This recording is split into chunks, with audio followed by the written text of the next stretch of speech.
Si hay en España una voz asociada a la literatura, esa es la de Antonio Martínez Asensio. Hola, soy Berna González Harbour y esto es ¿Qué estás leyendo?, el podcast de libros del país. Hoy no vamos a hablar de novedades, no traemos a un autor con obra nueva, sino al creador del podcast Un libro, una hora, una especie de padre fundador de los podcasts dedicados a la lectura. En cada uno de sus 300 capítulos, este hombre es capaz de resumir una novela, de hablar de su autor, de analizarlo y de sumergirnos en un universo paralelo lleno de ficción. Bienvenidos y bienvenidas a este podcast en el que, como sabéis, los únicos algoritmos somos nosotros.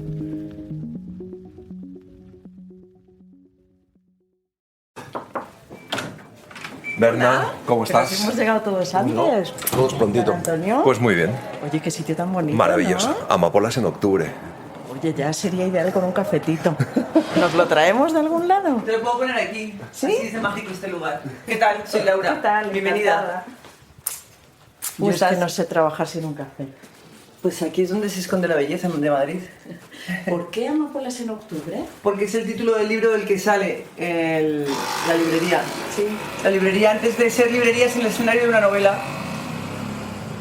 Bueno, Antonio, estamos en Amapolas en octubre, en esta librería en el corazón de Madrid. ¿Por qué nos has traído aquí? Bueno, pues porque yo creo que es un sitio amable y que no hay ningún sitio mejor para hablar de libros que una librería, ¿no? Bueno, una biblioteca tal vez, pero las librerías es verdad que tienen ese pozo, y más cuando hay libreras como Laura que vienes un poco a hablar de libros, ¿no? Y a ver, que te pregunta qué has leído, qué te ha gustado y bueno, puedes ver cosas de novedades y de libros de fondo. Entonces, bueno, me parece un sitio fantástico para hablar de libros. Sí, al final es la mejor prescripción, es la de los libreros, los amigos, los buenos lectores que nos encontramos en torno a una librería, ¿no? Absolutamente. Y yo creo imbatible. que claro, cuando te conocen, cuando tú tienes a alguien que te conoce y Sí. que es capaz de decirte, bueno, es que yo sé que esto te va a gustar. Porque claro, yo esto lo decía mucho cuando me dicen, ¿qué me puedo leer? Claro, yo le digo, bueno, ¿pero qué te gusta? Porque ¿qué es lo último que te ha gustado? Claro, ¿no? depende Sí, mucho sí. de lo que te guste o de lo que te guste leer para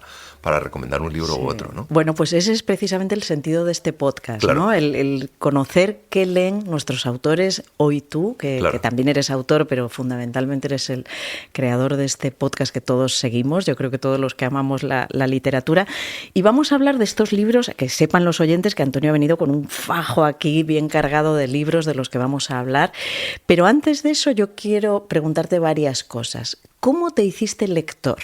¿Cómo ese niño que era Antonio Martínez Asensio se convirtió en lector de literatura? Pues mira, hay algo muy intuitivo, porque es verdad que en mi casa no había muchísimos libros. Mi abuelo tenía muchos libros y sin embargo yo cuando era muy pequeño pues le pedí a mi abuelo que me regalara una edición que sigo teniendo de Austral del Quijote, que está machacada. Y yo evidentemente con esa edad no me leí el Quijote, pero sí que había algo que me llamaba la atención de los libros, ¿no? ¿Con qué libro yo me hago lector? Siempre lo cuento, es El Conde de Montecristo. Yo, después de hacer esa lectura un poco enfermiza, ¿no? De apretarme el libro en, no sé, en 3 días, en 4 días, una lectura intensa, de repente pensé, esto es lo que yo quiero hacer toda mi vida. Yo lo que quiero hacer es leer, ¿no? Uh-huh. ¿Y cuántos años tenías? Mucho antes de querer escribir o que quiero leer, pues yo creo que tenía alrededor de 14, 15 años. Y dices que en tu casa no había especialmente libros, no tus había padres libros. no eran Mis padres especialmente lectores. son gente culta, pero no eran muy lectores. Había libros, había por ejemplo una edición de 100 años de soledad, pero que se había dejado mi tío, de Plaza y Janés, que sigo teniendo yo. Había alguna cosa, pero es verdad que los libros yo empecé a coleccionar, a comprar y a leer, y la gran biblioteca empezó a estar en mi habitación. De hecho, yo les pedí a mis padres que hicieran una pequeña obra para cambiar la puerta de mi habitación y que no abriera hacia adentro, sino hacia afuera, porque me quitaba sitio de una estantería más. Y luego da igual, fue una obra inútil porque crecí hacia el pasillo. O sea que, no, yo empecé a coleccionar libros y que creo que son dos pulsiones distintas, ¿eh? Sí. Tener libros y leer libros, pero bueno. Oye, debes tener una librería impresionante, ¿no? Pues si mira, no eres capaz de deshacerte del libro. Yo tenía una librería impresionante, pero yo tengo una historia personal un poco peculiar, que es que la crisis de 2008 me llevó por delante absolutamente y yo vendí todo lo que tenía. Anda. Vendí mis 7.500 libros, vendí mis libros, mis discos, mis tocadiscos, mis cuadros, vendí absolutamente todo. ¿Y lograste salir de la crisis? Y lloré, sí, y logré salir de la crisis y aquí estoy. Y sí, estoy muy orgulloso también de ello.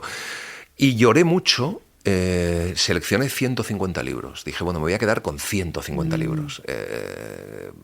Y escogí unos cuantos y me los quedé. Libros que a lo mejor estaban dedicados, libros que tenían algo emocional, los guardé y vendí todo el resto. Los fui vendiendo, es verdad, no los 7.500 del tirón, sino que fui vendiendo. Y ahora tengo ya otra vez una buena Otros librería, 7.500. pero no tantos. Y sí que es verdad que después de eso se me ha quitado un poco ese afán de poseer. El fetichismo del libro, ahora, ¿no? hombre, sí, sigo teniéndolo y me los quedo, pero ahora, por ejemplo, me apetece mucho regalarlo. Si me ha gustado mucho, pienso, ¿a quién le gustará este libro? Y entonces, pues lo regalo, ¿no? Toma, mira, este libro te va a encantar. Y entonces, bueno, pues sí que a lo mejor soy capaz más de desprenderme de mis libros. Bueno, y Antonio Martínez Asensio, yo sé que has sido productor de audiolibros, o sea, te manejas en el tema más que manejarte, Sí. pero el lector, Antonio el lector, ¿sigues leyendo en papel o te da igual escuchar audiolibros o leer en digital en pantalla? No, yo leo en papel, o sea, yo prefiero el papel por encima de todo. He tenido que leer mucho cuando estaba en la época de productor de audiolibros, he leído mucho en digital y la verdad es que no me gusta. Y más cuando estoy trabajando para un libro para el programa, en el sentido de que yo subrayo mucho, anoto, marco cuál es el fragmento que vamos a leer literalmente, marco tramas de lo que vamos a contar y cómo lo vamos a contar. Entonces todo eso me gusta hacerlo sobre el papel. Y luego lo de escuchar podcast o escuchar... lo hago más por placer, pero lo que es la lectura que yo hago para hoy por hoy, para un libro una hora todas las semanas y todo lo que voy leyendo, intento que sea en papel. Además hay algo de mirar lo que te falta, manejar el libro hacia atrás, hacia adelante, leer algún fragmento que no es se mucho más puede manejable digital, en papel claro. que con el digital, aunque también he hecho programas en los que he trabajado con una tableta y he marcado, pero no sé, no me defiendo tan bien. Y al mismo tiempo vas manejando biografías de esos autores, porque tú siempre aportas algo sobre la vida de los autores. Yo lo que hago es primero concentrarme en lo que es el guión de lo narrativo y luego lo que hago es buscar esas 3, 4, 5 piececitas de contexto histórico o contexto del autor y eso lo busco. Muchas veces hay introducciones o hay prólogos que me sirven que hablan del tema y luego si no pues hago una pequeña búsqueda y voy leyendo cosas y voy seleccionando un poco qué es lo que más me interesa. La biografía la trabajamos más, hicimos un spin-off de un libro en una hora que se ha llamado Un autor en una hora, donde contamos la vida de un autor a través de sus libros. Sí, a mí me encantan esos capítulos. Lo que pasa es que eso son más especiales, ¿no? El verano no, el del año pasado sí que se emitieron más continuamente, pero ahora, por ejemplo, en Navidad creo que vamos a hacer 2 más. Entonces ahí sí que trabajo un poco más la biografía y luego ahí vamos un poco metiendo las obras, ¿no? Que es otro formato. En el programa me interesa más cosas que te expliquen un poco por qué o qué pretendía el autor, cosas un poco también de contexto histórico que son interesantes para el programa. Bueno, volvemos al niño Vale. ese de 14, 15 años que se deja, que se sorprende con Dumas y el Conde de Montecristo, que acumula tantos libros Sí. que tienen que hacerle una obra para meter todos esos libros en sus estanterías. Y de ahí a la carrera de Filología Hispánica. ¿Por qué eliges esa carrera y qué te ha aportado? Pues mira, yo elegí Filología Hispánica porque lo único que me interesaba era en ese momento ya universitario leer y escribir, ¿no? Iba a hacer periodismo. Es verdad que en mi época tú salías de un colegio, salías de un instituto y pertenecías a una universidad determinada y cambiar el expediente a otra universidad era complicado. Periodismo era en la Complutense, yo pertenecía a la Autónoma, me lo planteé, pero al final decidí que no y me metí en Filología Hispánica. Y tengo que decirte que para mí en ese momento la universidad fue una de las grandes decepciones de mi vida. Yo no encontré en la universidad lo que estaba esperando. Lo que me encontré fue un mundo académico un poco de corbata y de estirado. gente un poquito pagada de sí misma, dando clases que no eran tampoco tan maravillosas como yo esperaba. Y luego yo tuve la mala suerte de que cuando yo empecé la carrera, en 1984-85, eso se llamaba Filología Hispánica, era lengua y literatura. Tú dabas asignaturas de lengua muy teóricas hasta quinto, y dabas asignaturas de literatura también. Entonces los que les gustaba mucho la lengua pues abominaban de que en cuarto de carrera siguieran hablando de Cervantes, y los que nos gustaba la literatura pues con la morfosintaxis histórica era ya como gramática generativa, que era como, bueno, yo ya no quiero más de esto, ¿no? Entonces no había esa capacidad, no había esa especialización que hay ahora, que es maravilloso, que te puedes meter en la carrera y decir, bueno, pues voy a estudiar solo esa parte histórica que a mí me apetece, ¿no? Entonces, bueno, pues yo no encontré ahí lo que necesitaba, y de hecho empecé a trabajar estudiando la carrera como productor de televisión, y esa ha sido mi profesión a lo largo de mi vida, hasta que empecé a hacer radio. Y en radio sí que dije, no, en radio voy a hablar de libros. Y entonces, bueno, pues a través de la radio es donde he encontrado más esa parte de lector Claro. que he tenido. Oye, y con esa voz que tienes, que todo el mundo te lo dice, ¿no te ha planteado nadie hacer ser actor o prestar tu voz al teatro o al cine? Pues me encantaría. Aquí, ¿sí? Desde aquí vamos. ¿Nunca te han planteado un doblaje? No me han planteado un doblaje ni nada de eso. Es verdad que cuando estaba haciendo audiolibros pensaba y he hecho algún cameo y alguna cosa en bastantes audiolibros, pero muchas veces lo he hecho como, pues es un audiolibro, de repente había una carta que la narraba un hombre y que tenía que ser una voz distinta, pues como era una página, pues la hacía yo, y así no tenía que buscar un actor solo para 10 minutos, ¿no? Pero ese tipo de cosas. Me gustaría, sí, me hubiera gustado a lo mejor hacer cosas de doblaje o algo así, sí, pero estoy tan contento en la radio que la verdad es que tampoco ahora tengo la sensación de que necesite nada, ¿no? Si yo fuera productora cinematográfica que incluyera doblajes, te fichaba el primero. ¿Ves? Ese punto de actor sí que lo tengo, pero no he hecho, no he hecho nada. Bueno, tú como filólogo o como gran lector que has sido y que eres, ¿qué etapa de la literatura española o en español ha sido la más prolífica, la que más huella ha dejado? Mira, yo creo que el 19 es verdad que hemos tenido esas grandes figuras, pero pocas respecto a lo que era la literatura realista europea, ¿no? Claro, pensamos en Galdós y pensamos en Pardo Bazán y en Clarín, pero claro, cuando miramos hacia afuera y vemos a Flaubert y vemos a Balzac y vemos a Stendhal, claro, te das cuenta de que, bueno, pues somos quien somos, ¿no?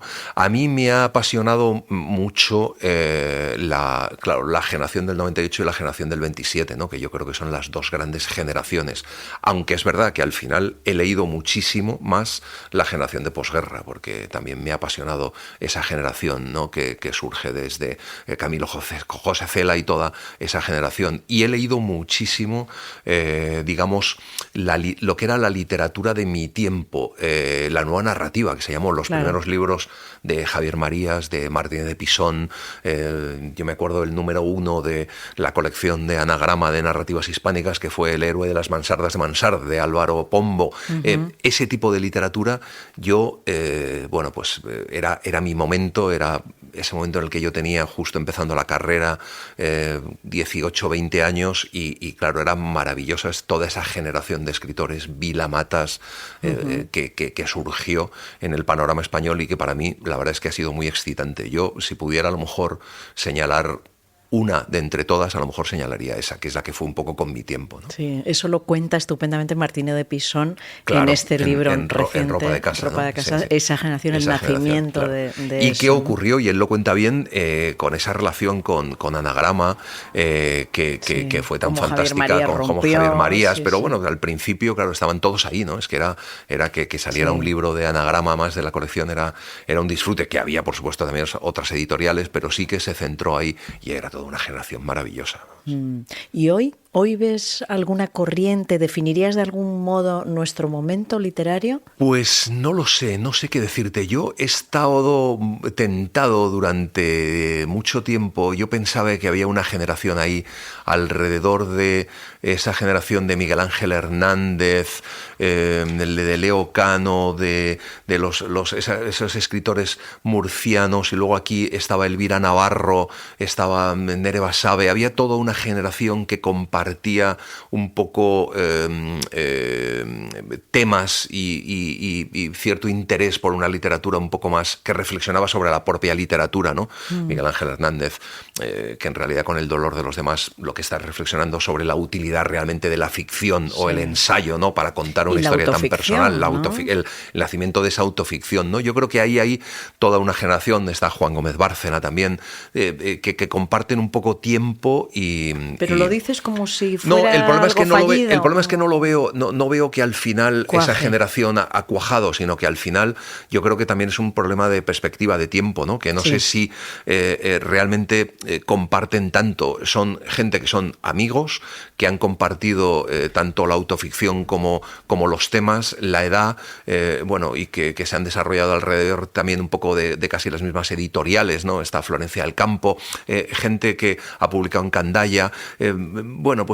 Ahí podría haber una generación. Y luego, claro, está un poco la generación anterior, ¿no? Los Muñoz Molina, pero que a lo mejor ahí me cuesta más encontrar a lo mejor similitudes, y lo que veo son autores muy consagrados y que tienen un poco su carrera independiente, ¿no? Es más fácil posiblemente encontrar esa generación en las letras en español en América Latina. Ahí claro. ahí sí se ve una corriente. Estamos hablando de muchos países, no claro, solo de España. Yo creo que también el problema es ese, que nosotros también al hablar de la literatura hispanoamericana en realidad estamos abarcando tantos países que al final estamos agrupando. A mí me pasó una cosa terrible, pero estupenda, cuando la última vez que estuve en Buenos Aires, que me metí en una librería y me di cuenta que no conocía a nadie. Yo, que presumía de culto y de leído, me metí en una librería en Buenos Aires y en la mesa de novedades, salvo Tomás Eloy Martínez y los clásicos Leila argentinos Guerriero, y Martín tal, Caparrós. al final no conocía a nadie, no hacía más que ver autores que no conocía y que eran... Entonces, pues también te das cuenta de que tampoco conoces tanto, y que al final lo que estamos es entresacando un poco lo mejor de cada país, ¿no? Y hundiéndolos a lo mejor en un tiempo. Sí, pero llegan cosas fantásticas. Sí, maravillosas. Sí. Bueno, y finalmente, antes de que pasemos a hablar de tus libros, los que están aquí esperándonos, ¿eres más lector de clásicos o de novedades? Pues, mira, a mí me interesa mucho la novedad, pero sobre todo por estar al tanto de lo que está ocurriendo, ¿no? Esa es un poco la necesidad de leer la novedad. De tu tiempo. Pero al final, ¿cuál es el problema con la novedad? Que te encuentras cosas que a lo mejor, pues que te tienes que ir testando. Hay cosas buenas, hay cosas mejores, cosas peores. Entonces, al final, el tiempo de leer es muy sagrado, ¿no? Entonces, al final, ¿qué pasa? Que muchas veces tiras, más que de clásicos de fondo, de libros de fondo, como un poco voy a leer lo imprescindible, voy a leer lo que no me he leído, que tengo que leerme sí o sí. Luego yo tengo una cosa, que es que, claro, hago un programa de clásicos. Entonces, mi participación ahora en Hoy por Hoy me ha vuelto a situar un poco en la novedad, y entonces ahora vuelvo a leer más novedad, porque es verdad que durante 5 años he estado inmerso en los clásicos, y sí, es verdad, eligiendo lo que me apetecía nada más de las novedades, ¿no? Entonces, yo votaría un poco por el libro de fondo, más que nada porque también hay una dictadura de la novedad que también hace que los libros desaparezcan y que tengas que estar permanentemente en una multitud de títulos que al final te comen, ¿no? Entonces, yo creo que hay que dejarles reposar un poco, y incluso la novedad leerla 6 meses después de que haya salido, ¿no? Y madurar un poco lo que quieres leer y lo que no. Mira, yo acabo de leer El dolor de los demás, te lo decía el otro día cenando, de Miguel Ángel Hernández, que es un libro de hace 3 años, pero lo bueno... 3 años, yo creo que más, fíjate, solo 3 años. Sí. Yo creo que 3 o 4, pero lo bueno... Sí. Permanece y se vuelve a ello en 3 años, en 10 años. Claro. Sí. Bueno, ¿podemos contar el proyecto que me has comentado? Sí, podemos contarlo. ¿Estás escribiendo un libro? Sí, estoy escribiendo un libro que va a salir en mayo en la editorial Aguilar, y es un poco cuáles han sido los libros de mi vida, ¿no? Seleccionar 100 libros que sean los 100 libros de mi vida. Pueden ser 100 libros, una vida, no lo sé. Y contar un poco por qué yo recomendaría leer esos libros y qué es lo que yo he encontrado en esos libros que me ha apasionado, ¿no? Esas serían un poco las dos claves del libro. Y lo he dividido un poco en 4 bloques de 25 títulos. Los grandes clásicos, 25 títulos. Los clásicos modernos, quiero decir, 100 años de soledad o La fiesta del chivo, ¿no? Que son clásicos ya, aunque La fiesta del chivo es del año 2000, o sea, en realidad son clásicos modernos. Luego, los que serán clásicos en el futuro, yo qué sé, el olvido que seremos. Libros que a lo mejor ahora mismo todavía a lo mejor no lo tenemos, pero que serán clásicos en el futuro. Y luego mis 25 libros más personales, los libros que a mí me han marcado y que son, pues yo qué sé, El comprador de aniversarios de Adolfo García Ortega, Mentira de Enrique de Eriz, los libros más personales, ¿no? de mi biblioteca. Y la verdad es que me estoy divirtiendo mucho, pero también, claro, cada vez que te pones con un proyecto así, relees de nuevo y te acuerdas de nuevo de cosas y vuelves a hacer lecturas distintas casi, ¿no? O sea, es muy divertido. Bueno, yo no te he pedido 100, sino Vale, 5, menos mal. Que es como, Dios mío, 5 libros la librera, nada más. Laura tendrá que trabajar, tú sí. también, yo también. Volveremos. Sí. Yo espero que este sea solo el inicio de una gran amistad Ojalá. de podcast Ojalá. y que volvamos. El primero, El conde de Montecristo, de Alejandro Dumas. Sí. Cuéntanos, a ver. Bueno, pues El conde de Montecristo... Has traído, perdón, para que lo sepan los oyentes, una versión de bolsillo con letras que yo ya no puedo leer. No sé quién puede leer estas letras sin gafas, llena de marcas, de subrayados. Cuéntanos, venga. Pues mira, El conde de Montecristo, la gran historia, yo creo que es de las historias más conocidas, ¿no? Esa historia del hombre traicionado que pasa las de Caín en una cárcel, sí, y que sale convertido en un hombre rico y se venga de todos sus enemigos, ¿no? Eso es que yo creo que forma parte un poco del acervo cultural que yo creo que está ahí desde Homero, ¿no? El tema de la venganza. Dantes se sintió lanzado al mismo tiempo a un inmenso vado, hendiendo los aires como un pájaro herido de muerte y bajando a una velocidad que le helaba el corazón. Aunque le atraía hacia abajo una cosa pesadísima que precipitaba su rápido vuelo, parecióle como si aquella caída durase un siglo, hasta que por último, con un ruido espantable, se hundió en un agua helada que le hizo exhalar un grito, ahogado en el mismo instante de sumergirse. Edmundo había sido arrojado al mar con una bala de A-36 atada a sus pies. El cementerio del castillo de If era el mar.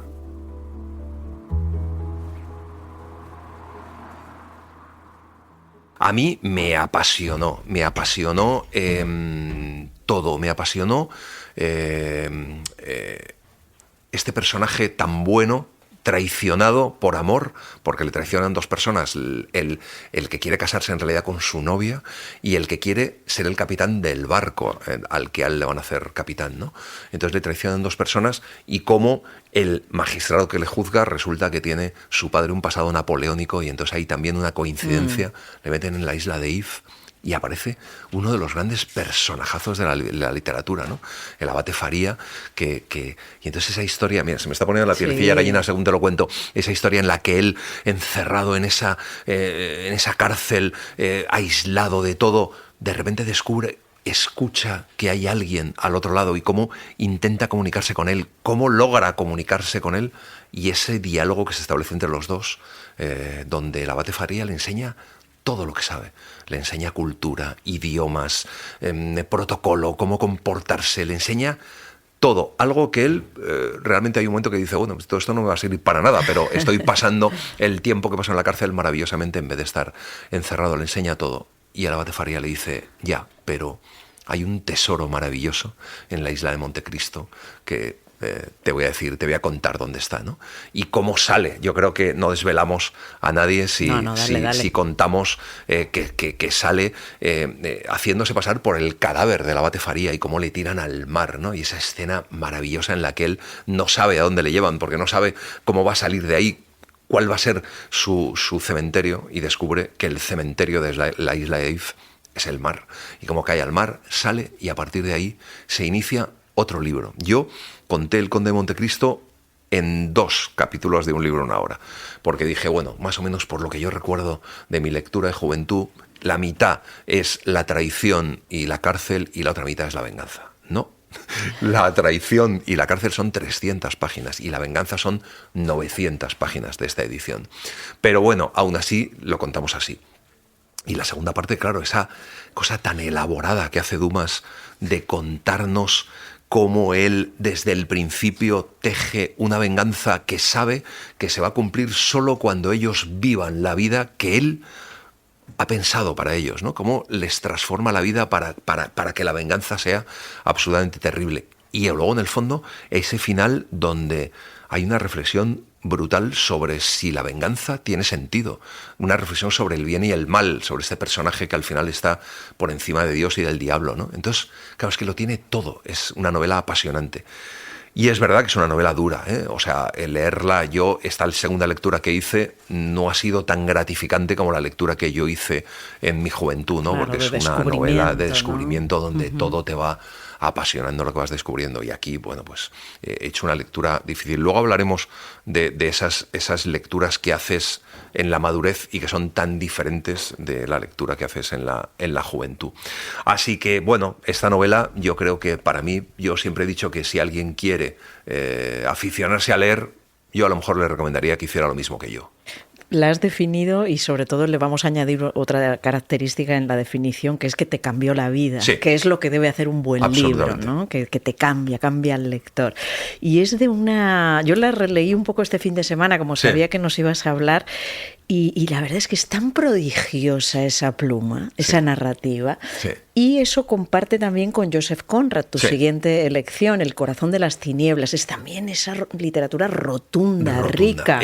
Cuéntanos. Maravilloso. El corazón de las tinieblas. El corazón de las tinieblas, te tengo que contar una cosa que a mí me pasó cuando yo la leí con 18 años, 19, que tengo que confesar que no la entendí. O sea, yo lo hablaba con mis amigos. Yo les decía, tío, entiendo todas las palabras y entiendo todos los verbos, pero no entiendo qué me está contando. O sea, porque, no sé, me resultó absolutamente oscura, ¿no? Una novela absolutamente oscura. Y he hecho una lectura tan luminosa en la madurez. Ha sido apasionante volverme a leer El corazón de las tinieblas, porque no solo la he entendido muchísimo mejor que la entendí cuando era muy joven, sino que es que me ha parecido al revés, una lectura luminosa, absolutamente. Sí, yo posiblemente es la novela que más veces he releído y en distintas versiones. La última, por cierto, en audiolibro, en la voz de Juan Echanove. De Juan Echanove. Que es rotunda y maravillosa también, como la tuya. ¿Y qué has descubierto en la madurez? ¿Qué tenemos que saber del corazón de las tinieblas? Claro, El corazón de las tinieblas, en el fondo, a mí lo que me ha maravillado es ese viaje hacia el horror desde Londres, recorrer ese río Congo a buscar a Kurtz, que es un comercial que en realidad se ha vuelto loco, se ha convertido en una especie de rey allí en el fondo de la selva, y cómo este personaje va atravesando la selva y va vaciándose de todo lo que sabe, de todo lo que ha aprendido, va vaciándose y va escuchando a la selva y va llenándose de la selva, y cómo descubre que al final el horror también lo ha construido nuestra civilización, que nuestra cultura también es la que ha hecho que entendamos el horror como lo entendemos, porque Kurtz, cuando llega al fondo de la selva y se libera de la civilización, claro, para él el horror es una cosa totalmente distinta, y las cosas están permitidas de alguna forma, de otra forma que en nuestra civilización, ¿no? Pero sin embargo, ese horror que él ha implantado allí es el origen un poco de nuestra civilización. Entonces, ese viaje atrás y adelante de nuestra civilización, o ese intento de descripción del horror de nuestra civilización, a mí me ha parecido maravilloso, me ha parecido espectacular. Además tiene una vigencia, absoluto, porque ahora cuando en los últimos años se ha sabido más de lo que impuso allí el rey Leopoldo, el belga, que les cortaba las manos, que les ponía, si no recaudaban el caucho suficiente, o el marfil, que es lo que narra aquí Conrad.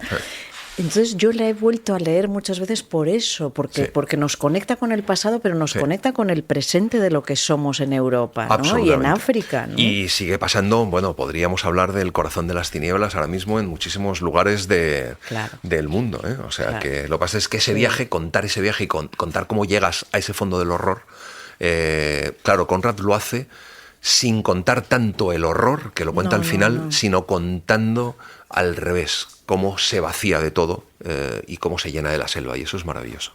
Bueno, saltamos al pasado. Has elegido también La Celestina, de Fernando de Rojas.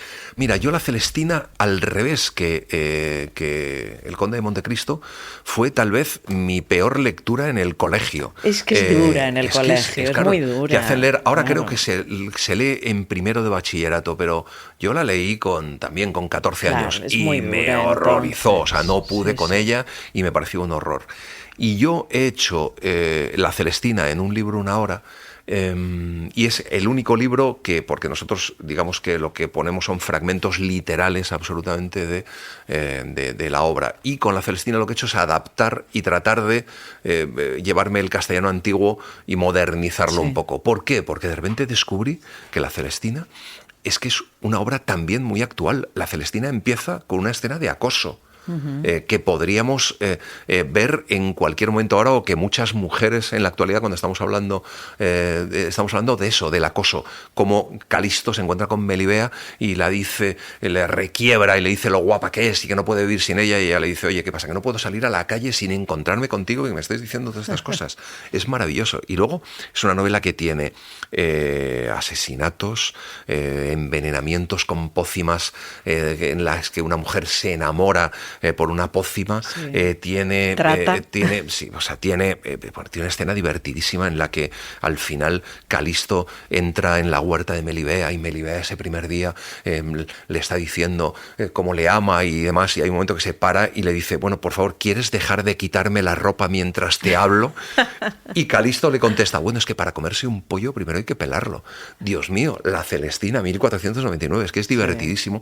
Y luego, bueno, pues hasta ese humor negro, cómo se mata Calisto, o sea, es un poco de coña, ¿no? Cómo se tropieza y cómo se cae por el muro. Todo lo que sucede es una obra muy actual, muy dura, pero que yo creo que si se contara bien en el colegio, o según cómo se cuente, sería una obra que a los con los que se enfrentan a ella les apasionaría, ¿no? Claro, sí, y sin sí. embargo, bueno, pues tenemos la barrera esa del idioma y tenemos la barrera también de cómo escribió Fernando de Rojas. Pues yo me acuerdo, por ejemplo, de la escena en la que Calisto le pregunta a uno de sus criados, creo que es a Sempronio, por qué conoce a Celestina, y entonces empieza a hablar mal de Celestina y dice cosas muy divertidas, pero es que son 4 páginas seguidas de un monólogo hablando de Celestina, y esa dureza del lenguaje con esos monólogos tan largos es lo que la hacen un poco inabarcable. Si eso lo cuentas de otra forma, pues seguramente la haces lo que era, seguramente una obra más divertida, más de acción, bueno, donde hay de todo, ¿no? Entonces yo, La Celestina, de repente también ha sido uno de mis descubrimientos de madurez, ¿no? Y bueno, también hicimos una adaptación, que esta edición que he traído es la del el Museo de la Celestina, que hay en Puebla de Montalbán. Hicimos una adaptación precisamente para el Festival de la Celestina en la Puebla de Montalbán, y fue maravilloso, porque hicimos una obra también con muchos actores y muy dramatizada y tal, y fue extraordinario. Además nos habla de la historia de España, porque Claro. esta obra, permitida, escrita y publicada en 1499, efectivamente luego fue prohibida en la Claro, España de bueno. 1792, cuando la Inquisición volvió con todo La su... gran prohibida, y fue Exacto. prohibida que en la época de Franco se volvió a prohibir La Celestina, increíblemente Carlos después de la guerra. IV, la fue supuesta una de- ilustración, La Franco. Celestina siempre ha estado ahí, Sí, siempre ha sí, estado en la es lista historia de de los... España sí, en el absolutamente. sentido de la historia negra, sí. de la historia negra, ¿no? Bueno, saltamos al siglo XX porque nos has traído entre tus 5 Sí. lecturas El Gran Gatsby de Fitzgerald. De Scott Fitzgerald, sí. A mí Fitzgerald me apasiona como autor, ese personaje y esa relación con Zelda, esa generación perdida, ¿no? Que bueno, otro de los que he descubierto, claro, pues es que hemos traído 5 libros, pero Hemingway también me ha pasado, que ha sido otro de mis grandes ya descubrimientos. volveremos Pero otro día. Scott Fitzgerald, El Gran Gatsby. Es que es apasionante la historia de este hombre que construye un imperio, construye la casa más bonita del mundo y hace las fiestas más maravillosas del mundo solo por amor, para atraer a su casa a la mujer de la que se enamoró cuando era joven y cuando era un don nadie. Y cómo, que tiene algo también del Conde de Montecristo, ¿no? Como él se jura atraer a esa mujer y que se enamore de él, y empieza a construirse una vida de ficción solo para que esa mujer se enamore de él. Y cómo ve desde su casa una luz verde al otro lado de la bahía, que es donde ella vive, ¿no? Y sabe que algún día aparecerá por la fiesta, ¿no? Y aparecerá por las fiestas que él organiza, ¿no? Y cómo cuando logra que ella se enamore de él, en realidad deja de hacer fiestas y deja de vivir como vivía, ¿no? Porque lo único que quiere es pues el amor de esta mujer, ¿no? Y esa historia es maravillosa, aparte de que, tiene algo que ver también que comparte con Madame Bovary, ¿no? Ese personajazo, ese personaje que cree que puede cumplir sus sueños, ¿no? Que puede alcanzar todo lo que quiera y que va a vivir en el mundo que ha soñado y que lo va a construir con dinero, ¿no? Y va a construirse su vida a medida. Y cómo, pues eso es imposible, ¿no? En la novela, porque algo ocurre y hay un accidente, y hay un atropello y hay algo que les impide eso, y porque a él le asesinan, pero también porque es imposible, ¿no? Cumplir tus sueños así, ¿no? Claro. Bueno, y por cierto, que Fitzgerald murió, el pobre, sin saber el gran éxito que iba a convertirse exacto. su Es más, su no solo Gatsby, eso, sino criticado y pensando que iba a ser un... Sí, el pobre fue un desgraciado en ese sentido. Absolutamente. ¿no?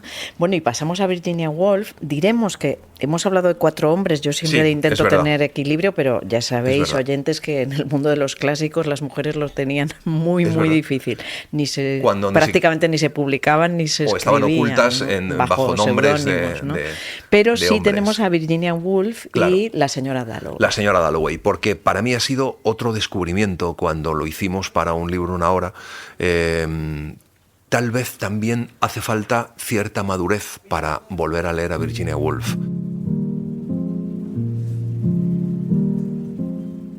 La señora Dalloway dijo que ella misma se encargaría de comprar las flores. Sí, ya que Lucy tendría trabajo más que suficiente. Había que desmontar las puertas. Acudirían los operarios de Rumpelmayer y entonces Clarissa Dalloway pensó: qué mañana diáfana, cual regalada a unos niños en la playa. ¡Qué fiesta! ¡Qué aventura! Siempre tuvo esta impresión cuando, con un leve gemido de las bisagras, que ahora le pareció oír, abría de par en par el balcón en Barton y salía al aire libre. ¡Qué fresco! ¡Qué calmo! Más silencioso que este, desde luego, era el aire a primera hora de la mañana. Porque lo vas a leer por primera vez. Creo que es tan innovadora, creo que es tan buena. También ahí hay algo con las mujeres. Quiero decir, creo que Virginia Woolf está a la altura o está por encima de Joyce, mientras que Joyce se ha quedado un poco con ese papel del gran innovador de la literatura, pero Virginia Woolf y la señora Dalloway, o sea, ese flujo de conciencia, ese día que cuenta cómo la señora Dalloway organiza una fiesta y todo lo que ocurre alrededor de esa fiesta y cómo va viajando a la conciencia de cada uno de los personajes en ese día en Londres, es fantástico, es delicioso, es pura literatura.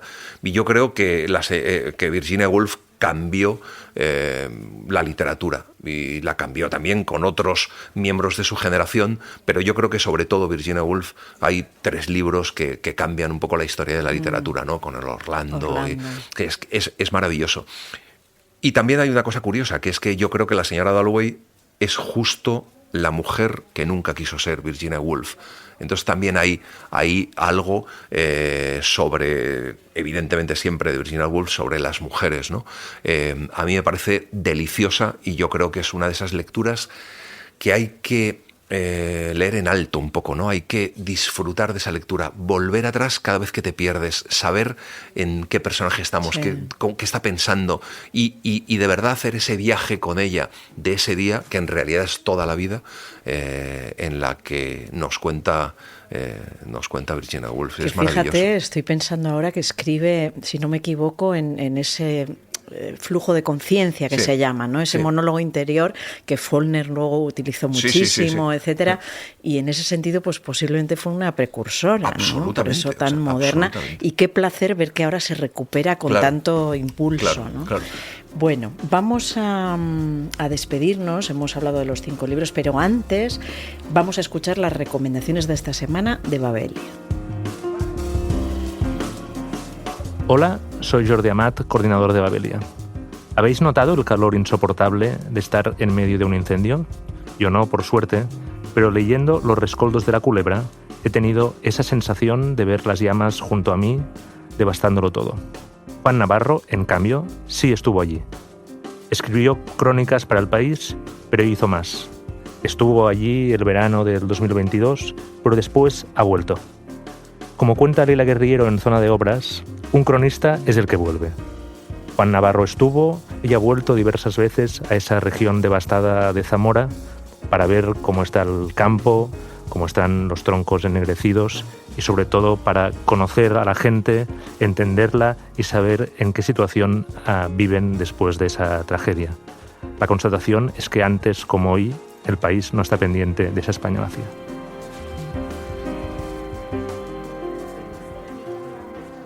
Ahora sí, vamos a despedirnos. Nos quedamos con tus 5 recomendaciones. Espero que vuelvas a nuestro podcast que estás leyendo para seguir hablando de Hemingway, de todo lo que nos ha quedado pendiente. Y para despedirnos, Antonio, siempre me gusta hacerlo con una poesía. ¿Nos compartes? ¿Te gustaría compartirnos algunos versos? Bueno, es que hay esta historia, este poema que yo os propongo, se llama La gabardina de mi padre, de Fernando Beltrán, que es una historia real y que es una historia tan maravillosa que tiene que ver con los libros que quería compartirlo. Déjame leerte unos versos. La que se cae a trozos, la que uso todavía cuando viajo al norte, como se aferra el don de un comodín. Recuerdo que al probármela descubrí en sus bolsillos caramelos de menta y un papel con los últimos recados. Miel, manzanas, 2 paquetes de Kleenex, unas pilas de larga duración que no cumplieron nunca su promesa y una nota final, librería Hiperión. Aún tiemblo. Mi padre, que pensé no había leído nunca los libros que escribí, los conocía todos, me dijeron, los compraba frecuente, me dijeron, y elegía con pausa, me dijeron, en función del regalo y la persona, a quien quería hacérselo, su médico, vecinos, sus amigos, a cada cual un título. No podía creerlo. Yo experto en sus silencios, él experto en mis fríos. 2 buscándose y nunca. Así la vida. Muchas gracias, Antonio. Gracias a ti, Berna. Hasta la próxima. Hasta la próxima.